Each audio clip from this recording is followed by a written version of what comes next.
परम शांति।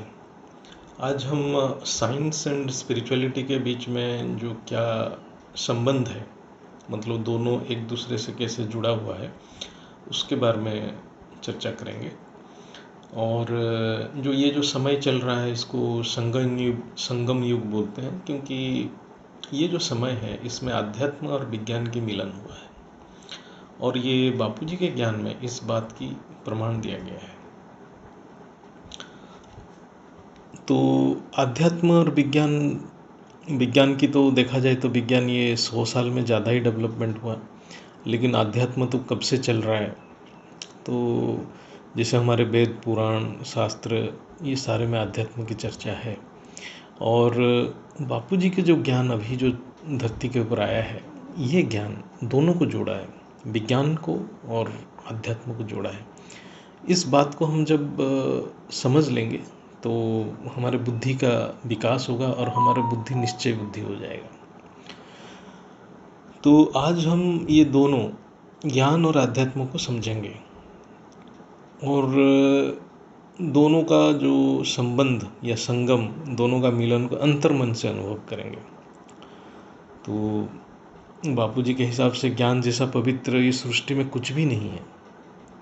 ज्ञान जो है, ज्ञान ही आपके अंदर की, हमारे सबके अंदर की जो तेज को, जो तत्वों को, परम तत्वों को जागृति करेगा, ज्ञान ही। तो ये ज्ञान का महत्व बहुत है।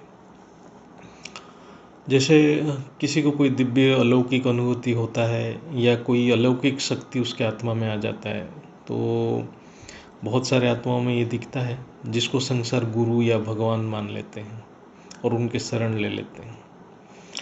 तो लेकिन उसके पीछे क्या विज्ञान है, ये जो घटनाएं घटता है इसके पीछे क्या विज्ञान है, बापूजी के ज्ञान में है। जिसको हम चमत्कार कहते हैं वो विज्ञान है। और बापूजी उस ज्ञान को जो समझाए हैं उसको परम विज्ञान बोल सकते हैं। तो अभी थोड़ा जो विज्ञान, हम यहाँ पर दोनों चर्चा करेंगे, विज्ञान और आध्यात्म दोनों को कोरिलेट करते रहेंगे। तो हम जो स्थूल दुनिया में जो चीज़ें देखते हैं वो आध्यात्म में उसका क्या महत्व है, और आध्यात्म में हम जो चीज़ों की जो बातें करते हैं वो विज्ञान में क्या महत्व है, ये दोनों कैसे एक दूसरे से रिलेट करते हैं। अभी हम जैसे स्थूल दुनिया की बात करते हैं तो विज्ञान का बहुत प्रभाव है। हम विज्ञान को बहुत अपने जीवन में अनुभव कर रहे हैं। जैसे कि हम सभी जानते हैं कि पढ़ते भी हैं कि धरती सूरज के चारों तरफ घूमता है और अपने एक्सिस के चारों तरफ भी घूम रहा है। तो विज्ञान ने उसका जो स्पीड को मेजर किया तो 30 किलोमीटर पर सेकेंड है, जो धरती जो घूम रहा है सूरज के चारों तरफ, इतने स्पीड से घूम रहा है। ये बात की पुष्टि विज्ञान कर रहा है, ये स्कूल के बच्चे भी पढ़ते हैं। लेकिन इस बात को हम तो धरती के ऊपर कभी अनुभव ही नहीं कर पाते हैं। ये तो विज्ञान ने बताया, लेकिन हमने तो कभी अनुभव नहीं किया। किसी ने कोई अनुभव किया है क्या? जो हम घूम रहे हैं, हम किसी जगह पे बैठे हुए हैं तो हमें लग रहा है कि हम स्थिर हैं, लेकिन विज्ञान के हिसाब से हम घूम रहे हैं। लेकिन हमने कभी विज्ञान को नहीं पूछा कि विज्ञान ने जो बोल रहा है वो सही है कि गलत है, उसने कैसे नापा और उसने जो मेजरमेंट भी किया इस गति का और स्पीड का, उसमें कितना एक्यूरेसी है। लेकिन हम इसको मान लिया,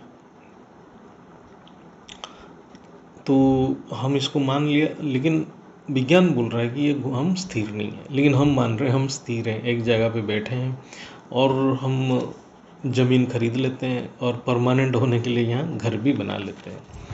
तो इसका मतलब है कि ये भी एक बड़ा इल्यूजन है, और विज्ञान को भी ये इल्यूजन पता है कि विज्ञान भी इस इल्यूजन को प्रूव कर रहा है। जैसे हम टाइम स्पेस में हमारा पोजीशन स्थिर नहीं है, लेकिन हम अपने आप को मान रहे हैं कि हम इस धरती के ऊपर परमानेंट है, स्थिर है।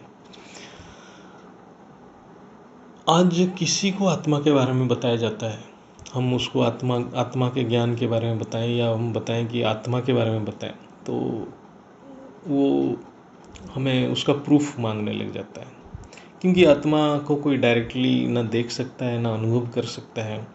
तो ये भगवद गीता में भी बताया गया है। तो आत्मा सूक्ष्म अति सूक्ष्म है, इसको हम बोलेंगे तो इनडिविजिबल कॉन्शसनेस, माने इससे सूक्ष्म और कुछ है ही नहीं है। तो बापू जी के ज्ञान में हम इसको बोलते हैं परम चैतन्य, और उस शब्द जो उच्चारण करते हैं परम शांति बेहद की परम शांति, ये इस जो इंडिविजिबल कॉन्शसनेस, जो सूक्ष्म कॉन्शसनेस को समझाता है। लेकिन हम किसी को बोलेंगे कि dark energy, dark matter, God particle, gravitation, quantum physics, quantum world, higher dimension, ये सब के लिए मतलब स्वीकार कर लेंगे। दीज आर एक्सेप्टेबल, ये शब्द सबके लिए स्वीकारणीय है, क्योंकि ये विज्ञान के शब्द हैं। इसका कारण है कि विज्ञान इस समय हमारे जीवन के एक अभिन्न अंग है, जबकि कोई भी इस धरती के ऊपर ना dark energy, dark matter, gravitation, quantum world को ना डायरेक्टली अनुभव किया है ना देखा है, लेकिन हम मान लेते हैं ये सब की सत्ता है। लेकिन आत्मा की सत्ता को मानने के लिए हम प्रूफ मांगते हैं। ये जो परम आध्यात्म का ज्ञान है, जो बापूजी ने जो ज्ञान दिया उसको परम आध्यात्म ज्ञान बोलेंगे। जो शब्द हम व्यवहार करते हैं वो क्या है? आत्मा, परमात्मा, ये सब आध्यात्म की शब्द है। आत्मा, परमात्मा, कर्म बंधन, योग, नष्ट महास्मृति लब्धा, संकल्प शक्ति। तो जो ज्ञान में है, जो बेहद की ज्ञान में है, वो पूरा सृष्टि को इन शब्दों से समझता है। लेकिन विज्ञान सृष्टि को समझने के लिए जो शब्द प्रयोग करता है वो है quantum mechanics, Foton, God particle, big bang, gravitational forces. तो वो विज्ञान इस शब्द के माध्यम से सृष्टि को समझ रहा है। तो आध्यात्म और विज्ञान की खोज एक ही है। एक अंदर की रास्ता पकड़ा है, एक बाहर की रास्ता पकड़ा है। बाहर की रास्ता बहुत बड़ा है, अंदर शॉर्टकट है जो बापूजी ने बताए हैं। तो मंजिल तो एक है लेकिन रास्ता अलग है। तो आध्यात्म में हम जानना चाहते हैं परमात्मा कौन है, परम पिता कौन है, सर्वसत्ताधीश कौन है, कैसे काम करते हैं। और जो हमारे वेद पुराण है उसमें सृष्टि के इतिहास भूगोल है। तो आध्यात्मिक पथ में जो है उसको लगता है कि विज्ञान गलत राह पे है, लेकिन नहीं है, विज्ञान भी अपने राह पे चल रहा है। विज्ञान को लगता है कि आध्यात्मिक पथ गलत है, लेकिन आध्यात्मिक भी अपने रास्ते पे चल रहा है। तो दोनों के रास्ता अलग अलग है, दोनों की दृष्टिकोण अलग अलग है, दोनों के शब्द अलग अलग है। विज्ञान आध्यात्मिक पथ में चलने वालों को अंधविश्वासी समझते हैं, क्योंकि जो दिखता नहीं है उसको आध्यात्मिक में पूर्ण सत्ताधीश मान के उसके शरण में जाने की बात करता है।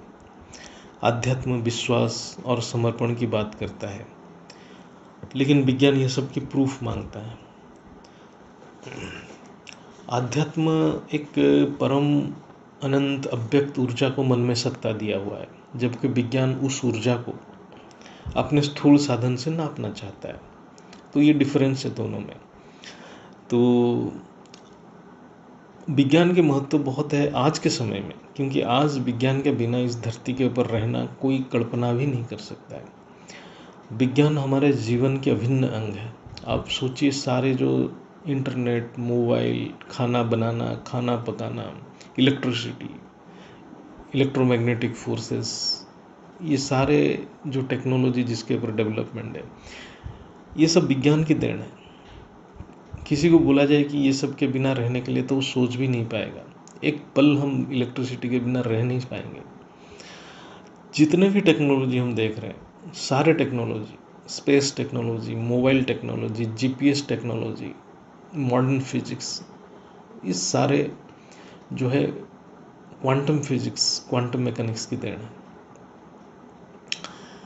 जीपीएस जिसको हम अपने मोबाइल में सब रोज़मर्रा ज़िंदगी में यूज़ करते हैं, मैं उसके बारे में जब एक जगह पे देखा, पढ़ा कि जीपीएस सॉफ्टवेयर जब मोबाइल एप्लीकेशन में लोड किया गया, तो ये पहले एग्जैक्ट पोजीशन कभी दे नहीं पाता था। मतलब गलत पोजीशन देने लगा।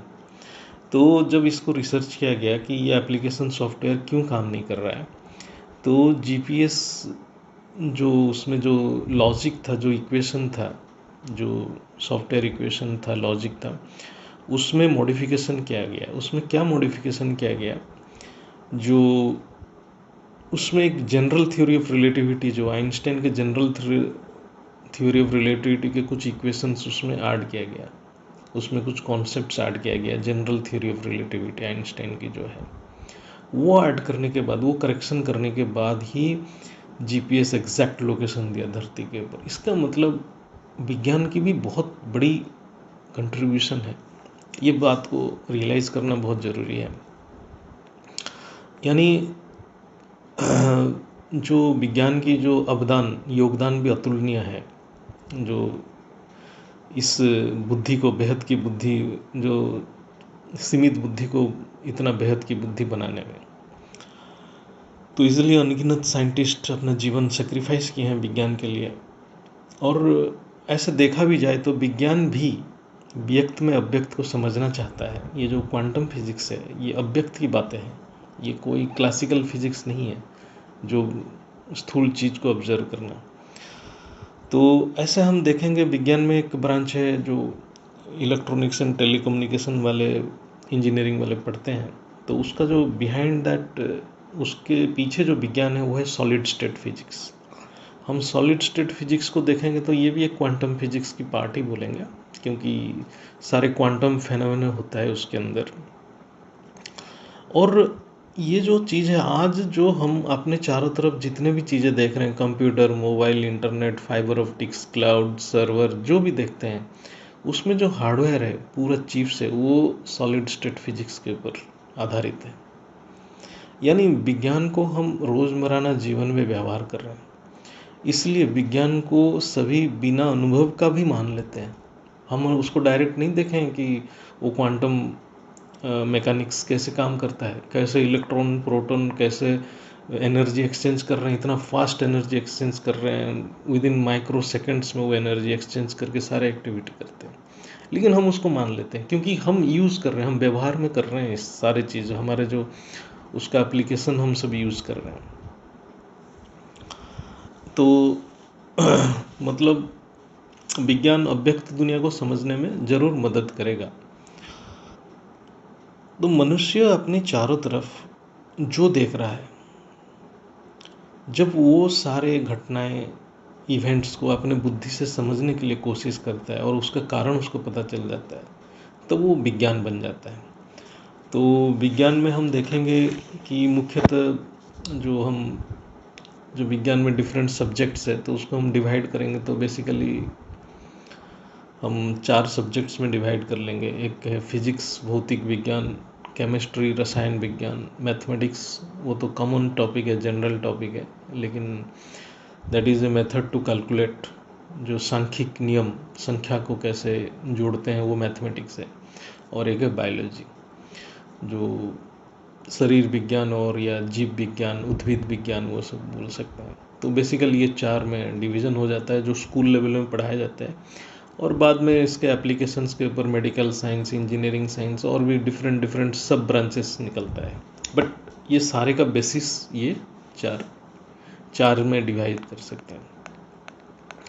तो हम देखते हैं, जो चाहे वो फिजिक्स हो, केमिस्ट्री हो, वो मैथमेटिक्स हो, ये सारे जो हमारे प्रकृति को समझने की, जो प्रकृति में कौन सा नियम काम करना है, ये समझने की कोशिश करते हैं। तो ये जो फिजिक्स, केमिस्ट्री, मैथमेटिक्स जो भी चीज़ है, वो हमारा जो नेचर में कैसे फोर्सेस काम कर रहे हैं, उसके ऊपर वो पढ़ाई करते हैं। और बायोलॉजी जो है, वो हमारे मनुष्य शरीर और प्राणी के शरीर या पेड़ पौधे के शरीर में कैसे चेंजेस होता है, क्या काम होता है, तो वो सारे स्टडी करते हैं। तो ये सब यूनिवर्सल है। फिजिक्स, केमिस्ट्री, मैथमेटिक्स जो नेचर में जो काम करता है, जैसे वो नियम काम करते हैं, वो हमारे शरीर में भी वही नियम काम करते हैं, क्योंकि हमारे शरीर भी जो है प्रकृति का एक पार्ट है। इसलिए ज्ञान में है जथा ब्रह्मांडे तथा पिंडे। मेरा कहने का मतलब है कि लेटेस्ट एक फिजिक्स, केमिस्ट्री, मैथमेटिक्स के जो नियम हैं वो प्रकृति में जैसे काम करता है, जो प्रकृति सृष्टि की शरीर है, वही नियम, वही फिजिक्स, केमिस्ट्री, मैथमेटिक्स हमारे शरीर में भी काम कर रहे हैं, क्योंकि हमारा शरीर ये सृष्टि के शरीर का एक अंश है।